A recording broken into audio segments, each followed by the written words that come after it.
भारतीय reserve bank RBI ने 2000 के नोटों को वापस लेने का ऐलान किया है। 23 मई से 30 सितंबर तक लोग 2000 रुपये के नोट बैंकों में बदल सकते हैं। इस बीच प्रधानमंत्री के पूर्व प्रधान सचिव नृपेंद्र मिश्रा ने कहा कि प्रधानमंत्री नरेंद्र मोदी कभी भी 2000 रुपये के नोट को जारी करने के पक्ष में नहीं थे, लेकिन फिर जब उन्हें बताया गया कि 2000 के नोट कुछ समय के लिए लाए जा रहे हैं तो फिर उन्होंने इसकी अनुमति दे दी। पीएम ने कभी भी 2000 रुपये के नोट को गरीबों का नोट नहीं माना। उन्हें पता था कि 2000 के नोट से लेन देन की बजाय जमाखोरी होगी।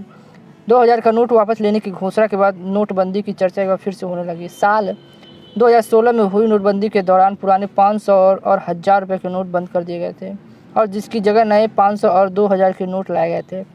इस दौरान पूरे देश में हलचल मच गई थी। बैंक और एटीएम के बाहर लंबी लंबी लाइनें लगी थी।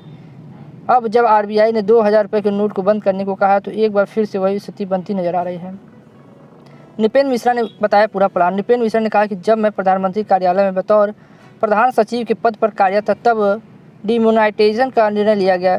डिमोनेटाइजेशन ने पुराने नोट एक निर्धारित तिथि से समाप्त कर दिए जाते हैं और उस नोटों के बदले व्यवस्था की जाती है और इसके एक समय सीमा दी जाती है। उन्होंने कहा कि उस वक्त 500 और 1000 रुपये के नोट बंद किए जाने थे और जिसके बदलने की व्यवस्था जानी थी। जाहिर है कि इसके लिए 500 1000 रुपये के नोट लाने होते और नए नोटों की व्यवस्था प्रिंटिंग के जरिए की जानी थी। प्रिंटिंग का काम रिजर्व बैंक करता है। नृपेंद्र मिश्रा ने बताया कि उस वक्त ये देखा गया कि जिस संख्या में पुराने नोट वापस आए और नए नोट जारी किए गए उस हिसाब से प्रिंटिंग की क्षमता नहीं थी, इसलिए वैकल्पिक के तौर पर 2000 रुपये के नोट जारी किए गए। क्योंकि जहां 500 के 4 नोट की छपाई 2000 रुपये से पूरी होती, वहीं सिर्फ एक नोट की छपाई 2000 रुपये की वैल्यू को पूरा कर लिया गया। उत्साहित नहीं थे पीएम मोदी। उन्होंने कहा कि जो टीम इस पर काम कर रही थी उसका प्रस्ताव था कि अगर तय टाइम पीरियड में हमें नोटबंदी करनी है तो हमें 2000 के नोट छापने होंगे। इस विषय पर प्रधानमंत्री नरेंद्र मोदी बिल्कुल भी उत्साहित नहीं थे। उनका मन था कि अगर 1000 रुपये के नोट बंद कर रहे हैं तो उसकी जगह 2000 रुपये के नोट ला रहे हैं तो लोग कैसे समझेंगे कि काले धन को कम करने और उसे समाप्त करने का प्रयास है।